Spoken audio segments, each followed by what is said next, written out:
نحمده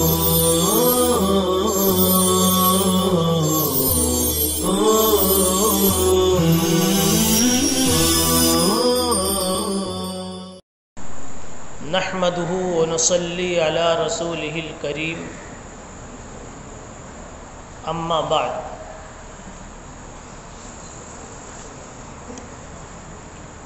باب الوضوء من القی والرعاف۔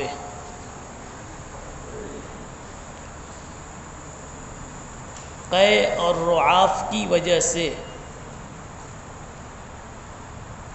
وضو کا واجب ہونا یا وضو کا ٹوٹ جانا،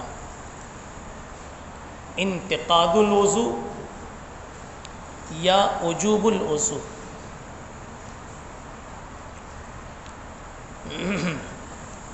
باب کا حاصل ہے کہ قے کی وجہ سے اور نکسیر پھوٹنے کی وجہ سے، یعنی نکسیر سے خون نکلنے کی وجہ سے، یہ ہے رعاف کا حاصل، وضو ٹوٹ جاتا ہے۔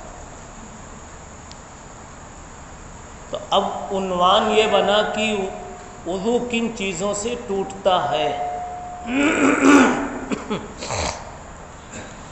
اس میں ائمہ مجتہدین کا اختلاف ہے، اور بڑا خوبصورت اختلاف ہے کہ ہر ایک کے ہاں ایک ایک بنیاد ہے۔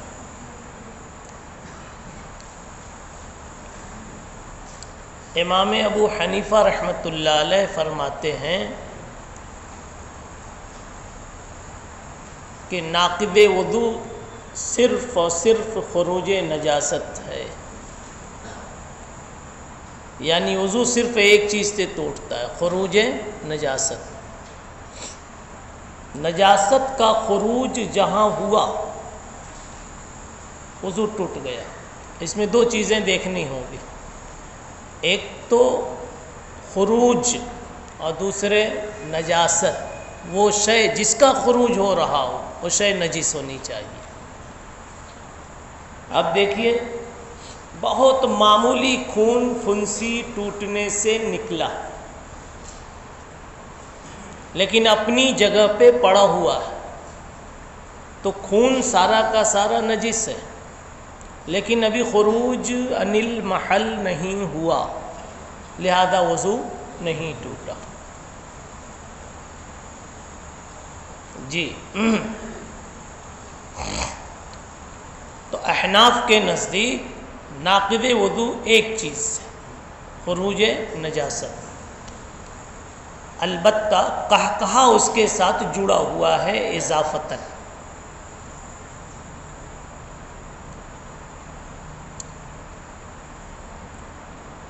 مالکیہ کے نزدیک ناقض وضو مخرج معتاد سے شیء معتاد کا نکلنا ہے۔ میں نے کہا نا خوبصورت اختلاف ہے، یعنی اختلاف کی تعبیر خوبصورت ہے۔ مخرج معتاد سے خارج معتاد کا نکلنا ہے۔ معتاد بدن میں کچھ جگہیں اللہ نے بنائی ہی اسی لیے کہ وہاں سے کچھ نکلے، مثلا مخرجین، وہاں سے کچھ نکلے، بنا ہی ہے وہ راستہ اس لیے کہ وہاں سے کچھ نکلے۔ تو مخرج معتاد سے خارج معتاد کا نکلنا، خارج معتاد یعنی مخرجین سے بول و براز کا نکلنا، حیض و نفاس کا نکلنا، مزی ودی منی کا نکلنا، یہ ساری چیزیں معتاد ہیں، خارج معتاد ہیں۔ تو گویا مالکیہ کے نزدیک انتقاض طہارت کے لیے، نقض وضو کے لیے دو چیزیں ضروری ہے، دو قاعدے ہیں۔ نمبر ایک، مخرج معتاد ہو، پتہ چلا کہ اگر یہاں کہیں ہاتھ وات میں کٹ گیا، یہاں سے خون نکلا تو وضو نہیں ٹوٹا، اس لیے کہ مخرج معتاد نہیں ہے، یہ تو آپ نے ابھی بنا دیا نکلنے جیسا کاٹ کر، یا یہ کہ مخرجین سے جو معتاد جگہ ہے کوئی غیر معتاد شے نکلی، جیسے پیٹ میں سکہ کھا لیا تھا اور سکہ جو ہے وہ نکل گیا مخرجین میں کسی راستے سے، تو یہاں یہ کہہ سکتے ہیں کہ سکے کے نکلنے سے وضو نہیں ٹوٹا، لیکن یہ بھی کہا جائے گا کہ سکہ جب نکلا ہے پیشاب کے راستے سے تو ضرور کچھ نہ کچھ پیشاب کا یا پاخانے کے راستے سے تو کچھ نہ کچھ تو برکت لے کر آیا ہو، تو وہ جو تھوڑی سی برکت لے کر آیا ہے وہ خارج معتاد ہے، وہ سکہ خارج معتاد نہیں ہے۔ معتاد مانے عادی، جس کے نکلنے کی عادت ہے۔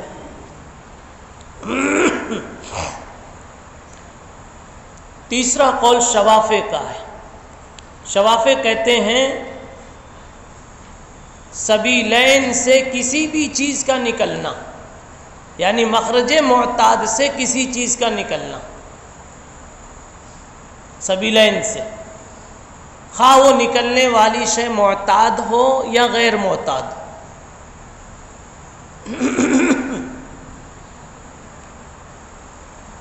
اب تینوں مسلک کو سامنے رکھ کر کے آپ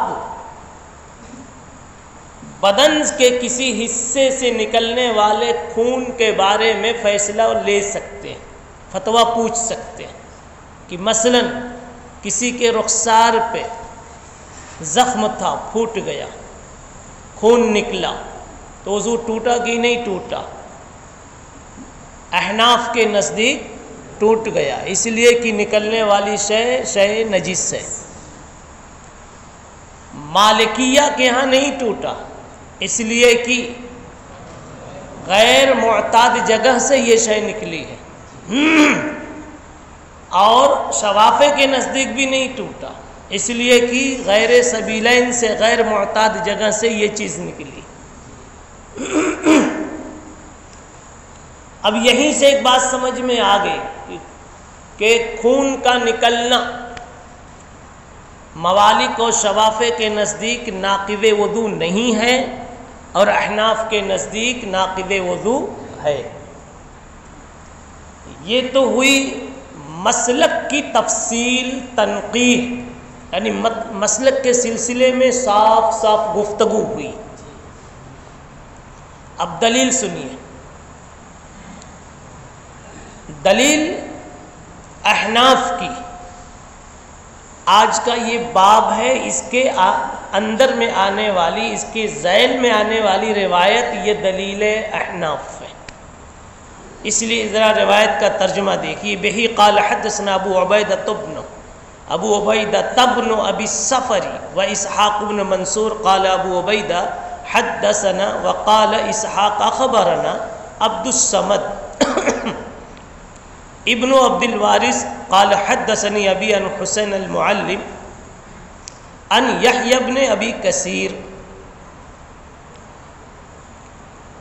قال حدثني عبد الرحمن ابن عمرو الاوزاعي، اوزاعی کا نام ہے عبد الرحمن ابن عمرو، امام اوزاعی کا نام، عن يعيش بن الوليد المخزومي عن أبيه عن معدان ابن ابي طلحة عن ابي الدرداء ان رسول اللہ صلی اللہ علیہ وسلم قاء فتوضأ فلقيت ثوبان في مسجد دمشق فذكرت ذلك له فقال صدق انا سببت له وضوءه۔ حضرت ابو درداء رضی اللہ تعالی عنہ کہتے ہیں کہ رسول اللہ صلی اللہ علیہ وسلم نے قے فرمائی، پھر آپ نے وضو کیا، ہو گئی بات، اتنے سے استدلال ہو گیا۔ آپ نے قے فرمائی اور پھر آپ نے وضو کیا، اس سے پتہ چلا کہ وضو ٹوٹ گیا، اس لیے آپ نے وضو کیا۔ فلقیت ثوبان، میری ملاقات ثوبان سے ہوئی دمشق کی مسجد میں نے ان سے اس کا تذکرہ کیا تو انہوں نے کہا صدقہ، ابو دردہ نے جو بات بتائی وہ صحیح بتائی ہے، انا سببت لہ وضوءہ، میں نے ہی وضو کا پانی ڈالا تھا، وضو کے پانی کا انتظام میں نے کیا، پانی میں نے ڈالا تھا، آپ صلی اللہ علیہ وسلم نے وضو کیا تھا۔ تو دیکھیے قے کا آنا معتاد نہیں ہے، اب مخرج معتاد سے وہ آئی نہیں ہے، یہ نکلنے کے لیے معتاد نہیں ہے، یہ جانے کے لیے معتاد ہے، یہ راستہ، منہ کا راستہ اخراج کے لیے معتاد نہیں ہے، ادخال کے لیے معتاد ہے جی۔ تو اس لیے یہ حدیث شوافع کے بھی خلاف حجت ہے، موالک کے خلاف بھی حجت ہے۔ قال اسحاق بن منصور معدان بن طلحہ وقال ابو عیسیٰ معدان بن ابی طلحہ، یعنی امام ترمذی کا فیصلہ ہے کہ معدان ابن طلحہ کہا گیا ہے اور معدان ابن ابی طلحہ کہا گیا، جیسا کہ سند میں اوپر گزرا، لیکن اصح ابن ابی طلحہ ہے۔ اب آگے چل کر کے یہ بتا رہے ہیں، ہاں تو ابھی دلیل کی بات چل رہی تھی، تو احناف کی دلیل یہ روایت ہو گئی۔ احناف کی دلیل ایک اور روایت ہے جس کو امام زائلعی نے نصب الرایہ میں نقل کیا ہے دار قطنی کے حوالے سے، وہ روایت ہے الوضوء من کل دم سائل، کہ آپ صلی اللہ علیہ وسلم نے فرمایا ہر بہتے خون سے وضو واجب ہو جاتا ہے، وہ چاہے کہیں سے نکلے، الوضوء من کل دم سائل، کہیں سے نکلے وضو واجب ہو جاتا ہے، وضو ٹوٹ جاتا ہے۔ پتہ یہ چلا کہ مخرج کی قید نہیں ہے، معتاد اور غیر معتاد کی قید نہیں ہے۔ اب ان حضرات کی دلیل جانیے، موالک اور شوافع کی۔ ان حضرات نے استدلال کیا ہے، پہلا استدلال ان کا غزوہ ذات الرقاع کے ایک واقعے سے ہے۔ غزوہ ذات الرقاع میں یہ ہوا تھا کہ لشکر سارا حضور پاک صلی اللہ علیہ وسلم کے اشارے سے سو گیا اور آپ نے 2 آدمیوں کو ذمہ دار بنا دیا تھا، یعنی لشکر رات سوئے ہوئے لوگوں کی نگرانی کے لیے، رات میں جاگنے کے لیے، ایک عباد ابن بشر تھے اور ایک عمار ابن یاسر رضی اللہ عنہما۔ ان دونوں نے آپس میں مشورہ کیا کہ رات لمبی ہے، دونوں کو جاگنے کی کیا ضرورت ہے، باری باری جاگ لیتے، آدھی رات میں جاگ لیتا، آدھی رات تم جاگ لو، آدھی رات میں سو لیتا، آدھی رات تم سو لو۔ اس طرح مشورے کے بعد عباد ابن بشر جاگنے میں نگرانی کے لیے متعین ہو گئے اور عمار ابن یاسر رضی اللہ عنہ سو گئے۔ دشمنوں نے یہ دیکھا کہ سارا لشکر سو رہا ہے اور ایک آدمی صرف جاگ رہا ہے، اور یہ عباد ابن بشر نے بھی جاگتے جاگتے ان کو خیال آیا کہ ایسے ہی بیٹھا ہوں، لاؤ 2 رکعت کی نیت باندھ لیتا ہوں۔ انہوں نے نماز کی نیت باندھ لی۔ اب نماز میں اس قدر مستغرق ہو گئے، اس قدر منہمک ہو گئے کہ انہیں دائیں بائیں کی کچھ خبر نہ ہوئی، اور دشمن نے یہ دیکھا کہ ایک ہی آدمی جاگ رہا ہے، وہ بھی نماز میں ہے، اور انہیں خوب پتہ تھا کہ یہ نماز میں جب ہوتے ہیں تو سونے والے سے زیادہ ان کو غفلت ہو جاتی ہے دنیا کی چیزوں سے۔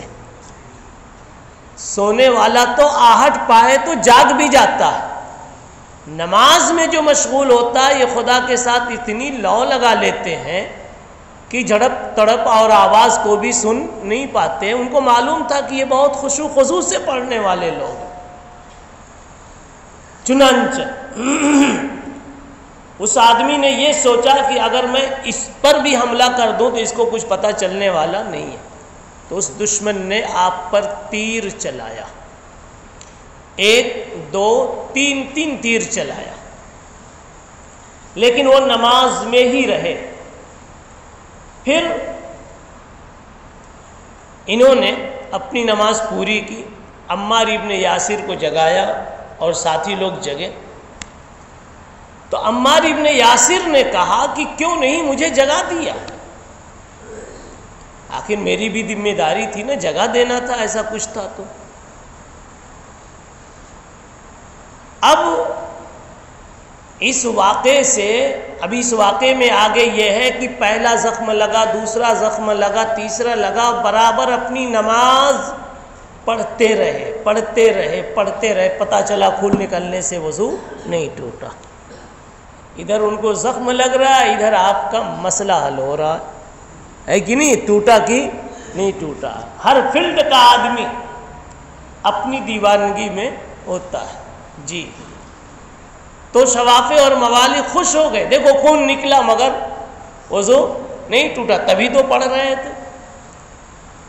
احناف سے کہہ رہے. اب احناف نے کہا اس کا سنو، 2-3 جواب ہے. جواب نمبر 1، ارے ہم نے جو کچھ سنایا ہے الوضوء من کل دم سائل، یہ رسول اللہ صلی اللہ علیہ وسلم کا کلام ہے، قول ہے، اور تم ایک نبی کا فعل لا رہے. نبی کے قول و فعل میں اگر کبھی تعارض ہوتا ہے تو فعل پیچھے رہ جاتا ہے، قول آگے ہو جاتا ہے. نہیں سمجھے؟ اور یہاں تو تم صحابی کا قول بھی نہیں، صحابی کا فعل لا رہے، تو تم ہی سوچو کہ نبی کے قول کے آگے اس کی کیا حیثیت ہے. ایک جواب. جواب نمبر 2، صحابی کا کوئی عمل نبی کی موجود ہوتے ہوئے حجت کیسے ہو سکتا ہے جب تک کہ نبی کی تقریر اس کے ساتھ نہ جوڑ جاوے. نبی پاک صلی اللہ علیہ وسلم کو اس کی اطلاع ملی، پھر آپ نے اس کو یس کہا، تصدیق کی کہ تم نے اچھا کیا، ایسا کچھ منقول نہیں ہے. یعنی نبی پاک صلی اللہ علیہ وسلم نے ان کے نماز پڑھنے کو، عمل تو ان کا محبوب تھا، ان کے نماز پڑھنے کو صحیح کہا اور نماز کو صحیح قرار دیا، ایسی کوئی تقریر نبی ثابت نہیں. تو جب تقریر نبی نہیں ہے تو قول نبی کے آگے اس کا کیا اعتبار ہوگا. جواب نمبر 3، وہ پڑھتے رہے تو چلو مانا کہ خون نکلنے سے وضو نہیں ٹوٹا، لیکن جب خون نکلا، جبھی تو کہہ رہے ہیں نا نکلنے سے نہیں ٹوٹا، نکلا تو کپڑے میں تو ضرور لگا ہوگا. بھائی سر ہلائیے، کپڑے میں تو ضرور لگا ہوگا. اور خون بالاتفاق نجس سے، موالک کے نزدیک بھی، شوافے کے نزدیک بھی، کپڑے میں لگ جائے تو کپڑا ناپاک ہو جاتا ہے. تو مانا کی نماز میں خلل نقض وضو کی وجہ سے نہیں آیا، لیکن تلوث نجاست کی وجہ سے تو آیا. پھر یہ نماز کہاں صحیح ہوئی؟ یہ نماز کہاں سے ہوئی؟ کیسے صحیح ہوئی؟ اور آپ اس نماز کو صحیح مان کے ہی سارا فیصلہ کر رہے ہیں. کپڑا تو نجس ہو گیا نا. بعض شوافے نے شاید تفریحاً کہہ دیا ہوگا کہ اصل میں جو تیر لگا تھا تو کپڑا پھٹ گیا تھا، اور اسی سوراخ سے اس طرح سے فوارہ بن کر کے خون نکلا تھا کہ کپڑے میں معمولی لگا تھا، باقی سب باہر چلا گیا تھا. لیکن ظاہر سی بات ہے کہ ایک تفریحی بات ہو سکتی ہے. نہیں سمجھا؟ کپڑے کی شان یہ ہے کہ پانی کو، خون کو، سیال چیز کو کھینچتا ہے. خیر میں تو نہیں سمجھتا کہ یہ کسی شخص نے، مضبوط شخص نے، علمی شخص نے یہ بات کہی ہوگی، اور لیکن ایک تفریحی بات ہوگی. صحیح یہی ہے کہ اس واقعے سے استدلال کرنا صحیح نہیں. چوتھی بات یہ ہے، چوتھا جواب یہ ہے کہ بات اصلی اتنی سی ہے کہ وہ صحابی عبادت میں مست تھے، عبادت میں مستغرق تھے، منہمک تھے، وہ خود کہتے ہیں کہ انی کنت فی قراءۃ سورۃ فلم احب ان اقطعها، میں ایک سورہ پڑھ رہا تھا اور اس میں بڑی لذت مجھے آ رہی تھی، تو گو زخم لگا مگر میں نے اسے چھوڑنا پسند نہیں کیا ہے۔ تو پتہ چلا یہ لذت میں مغلوب تھے۔ اب جب لذت میں وہ مغلوب تھے تو مغلوب الحال کی بات قابل استدلال نہیں ہوتی، مغلوب الحال کی بات قابل استدلال نہیں ہوتی، بالخصوص جب کہ روایات مرفوعہ کے خلاف ہو۔ شواقع اور موالد کا ایک دوسرا استدلال ہے جس کو یہاں امام ترمذی رحمۃ اللہ علیہ نے ذکر کیا ہے کہ صحابہ کرام کے بارے میں کہ کانوا یصلون فی جراحاتہم، صحابہ کو زخم لگتا تھا اور زخم کی حالت میں نماز پڑھتے تھے۔ ہم کہیں گے کہ اس کا یہ مطلب کہاں ہے کہ خون بہہ رہا تھا اور پڑھتے تھے، زخم ہوتا تھا اس حالت میں پڑھتے تھے، تو زخم ہے اور پڑھتے تھے، یعنی سیلان کا بیان نہیں ہے، صرف وجود زخم کا بیان ہے۔ اور یہ بھی کبھی ممکن ہے کہ زخم گہرا ہو، اندر میں خون پڑا ہوا ہو، حرکت نہ کر رہا ہو، نہیں سمجھا، لیکن اصل اس کا مطلب یہ ہے کہ زخموں کی حالت میں پڑھتے تھے، نہ کہ سیلان دم کی حالت میں پڑھتے تھے۔ بہرحال یہ اس مسئلے میں ائمہ کا اختلاف تھا، دلائل کے ساتھ آپ کے سامنے اختلافات پیش کیے گئے۔ سبحان اللہ وبحمدہ، سبحان اللہ